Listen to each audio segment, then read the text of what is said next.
ایک ہوتا ہے سادہ لکھنا، کوئی بھی لکھائی لکھنے لگ جاتا ہے، بندہ لکھتا رہتا ہے، لفظوں کو ملا لیا لکھ دیا، اس کو کہتے ہیں نثر۔ سادہ لکھا ہوا کوئی بھی جملہ، لفظ، پیراگراف، صفحہ، پیج، بک، یہ نثر کہلاتی ہے۔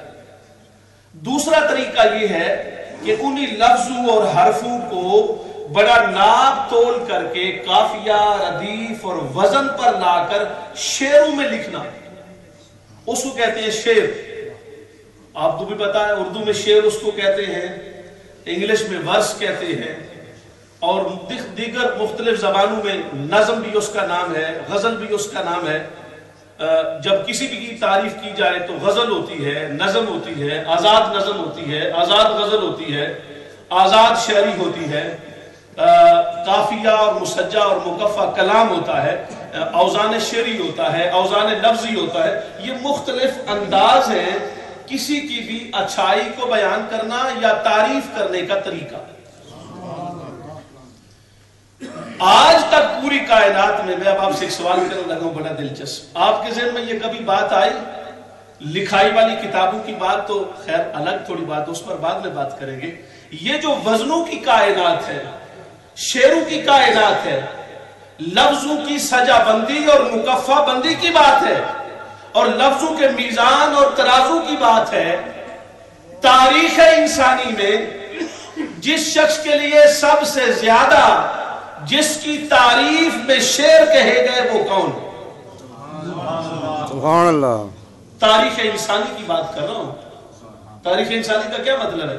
حضرت آدم علیہ السلام سے لے کر جناب عیسیٰ علیہ السلام تک، اور جناب عیسیٰ علیہ السلام سے لے کے ہمارے آقا حضور محمد مصطفیٰ صلی اللہ علیہ وسلم تک تمام نبی اور تمام نبیوں کی تمام امتیں جس پر بھی لفظ انسان یا لفظ نفس کا اطلاق ہوتا ہے، 14 طبقوں کی کائنات انسانی میں جس کے لیے سب سے زیادہ اوزان الفاظ کا استعمال کر کے تعریف کی گئی، آپ کے ذہن میں کوئی بات ہے کتنے شعر اس کے لیے کہے گئے ہوں گے؟ سبحان اللہ۔ کوئی نام؟ وہ میں یہ باتیں اس لیے کر رہا ہوں کہ حاجی خالد حسین صاحب یہ نہ کہے بھی علامہ صاحب آئے تھے انفیہ سے، ہم نے تو اس لیے بلاتے نہیں تھے بھی ادھر سے آئیں گے تو جو باتیں ادھر کرتے وہ ادھر کریں گے، ایسی بات ہے نا؟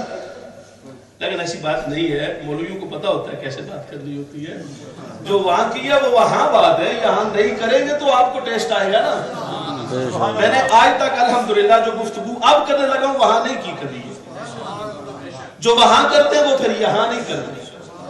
بات کی سمجھ آ گئی آپ کو؟ تو آپ بتائیں کوئی بندہ جس کی شان میں سب سے زیادہ شعر پڑے گئے ہوں، میرا خیال ہے آپ کے ذہن میں نہیں ہوگا، لیکن اتنا تو آپ جانتے ہیں کہ اگر کسی کا ایک نمبر کائنات میں ہو سکتا ہے تو وہ ایک ہی ہے، وہ ایک ہی ہستی ہے جس کا ایک نمبر ہے اور پہلا نمبر ہے، اور وہ آپ کے اور میرے آقا جناب حضور محمد مصطفیٰ صلی اللہ علیہ وسلم ہے۔ تاریخ انسانی میں سب سے بڑا شعری مجموعہ، سب سے بڑا دیوان، سب سے بڑا اشعار کا وزن اور نام تول کے تعریف اور توصیف کا نقطہ کمال ادب کی زبان میں جس شخصیت کو خراج پیش کیا گیا وہ آپ کا اور میرا آقا جناب محمد رسول اللہ ہے۔ کتنے شعر کہے ہوں گے کسی نے؟ آپ کا کیا اندازہ؟ تھوڑا بہت اندازہ بتائیں جی۔ 40,000 شعر لکھے اس شخص نے۔ کتنے؟ 40,000۔ اور یہ تاریخ کا وہ ریکارڈ ہے جو کسی انسان کا بھی نہیں ہے کہ کسی کی تعریف میں 40,000 شعر لکھے گئے ہوں۔ یہ بات میں چیلنج سے کہہ رہا ہوں، دنیا میں کوئی پیدا ہی نہیں ہوا جس کی شان میں 40,000 کسی نے شعر کہے۔ وہ کوئی سلطان ہے، کوئی امیر ہے، کوئی جابر ہے، کوئی قاہر ہے، کوئی عامر ہے، جو جس سطح کا بھی ہے، کوئی مائی کی لال میں بچہ جنے نہیں ہے جس کے لیے 40,000 شعر کسی نے کہے ہوئے۔ اور علامہ ابن حجر اسقلانی نے بڑی پیاری بات کی ہے. علامہ ابن حجر اسقلانی کون ہے؟ بخاری شریف کا تشریح کرنے والی ہستی ہے جنہوں نے بخاری شریف کی شرح کی قرآن کے بعد جس کا درجہ ہے.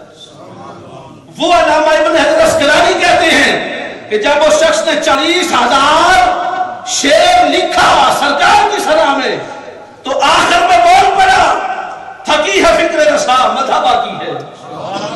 کہنے لگا میری عقل کے دماغ کے سوتے اور سوچے ان کا پانی خشک ہو گیا ہے، پر نبی تیری تعریف کا تو آغاز بھی ابھی نہیں. آپ کی زلفوں کی تو ابھی بات چھڑی نہیں ہے، میں نے تو بات قدموں سے شروع کی تھی، ابھی آپ کے چہرے تک تو پہنچے نہیں ہوں. ذکر چھڑ گیا جو ان کی جوانی کا، بات پہنچی میری قیامت تک. وہ کیا ذکر شروع کرنا تھا، ابھی آقا کے چہرے تک تو گیا ہی نہیں. تھکی فکر رسا مدح باقی ہے، قلم ہے آبلا پا مدح باقی ہے. قلم کو چھالے پڑ گئے ہیں پر ابھی تعریف کا حق پورا نہیں ہوا. عمر تمام ہوئی مدح باقی ہے، اور ساری عمر لکھا مدح باقی ہے. سارا لکھ لکھ کے میں نے زندگی کو ختم کر دیا، مگر حضور کی تعریف کا تو ابھی باب شروع بھی نہیں ہوا. آپ اندازہ فرما سکتے ہیں شیخ سعدی کو کسی نے کہا تھا کہ حضور آپ لکھتے ہیں، بہت اچھا لکھتے ہیں، بڑے اچھے شاعر ہیں، حضور کی بات میں کچھ لکھیں. تو شیخ سعدی نے پتہ کیا کہا تھا؟ کہا 1000 بار پشویم دہن سے مشک و گلاب، میں اگر 1000 بار اپنا منہ مشک اور گلاب سے دھوں تو پھر بھی اس قابل نہیں ہوں کہ نبی کی تعریف کر سکوں. مشک اور گلاب سے کتنی بار؟ 1000 بار دھوں تو پھر بھی اس قابل نہیں ہوں کہ سرکار آپ کی تعریف کر سکوں. تو دوستان محترم، ہمارے آقا وہ ہیں کہ جن کا ہر کام نرالا ہے، ہر کام نرالا ہے، ہر بات نرالی ہے، ہر لمحہ نرالا ہے، ہر حصہ نرالا ہے، اور زندگی کا ہر پہلو نرالا ہے. ہر پہلو نرالا ہے. رب ذوالجلال نے اپنے محبوب کو بنایا ہی نرالا ہے. ابراہیم علیہ السلام نے کعبہ کو تعمیر کیا، اسماعیل علیہ السلام کے ساتھ مل کر. تعمیر کرنے کے بعد 2 دعائیں کی ابراہیم علیہ السلام نے. ایک دعا یہ کہ مولا 120 سال عمر ہو گئی ہے، بیٹا دے دے. اور وہ بیٹا کون سا ملا؟ اسماعیل علیہ السلام. اسماعیل کا معنی کیا ہے؟ اسما کا معنی ہے سن، اور عین کا معنی ہے اے اللہ.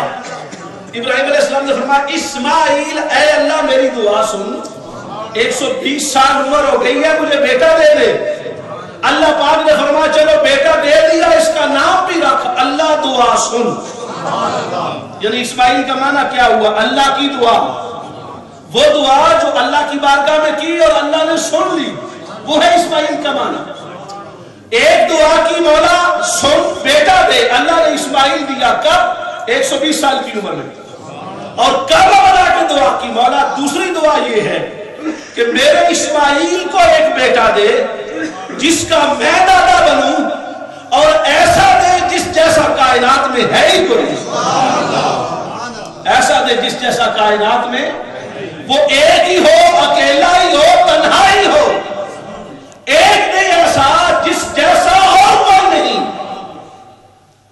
اسماعیل علیہ السلام کے دوسرے بھائی اسحاق ہیں. اسحاق علیہ السلام کی اولاد میں کتنے نبی آئے جی؟ کون پتہ لگتا ہے کتنے نبی آئے؟ نہیں عدد 10.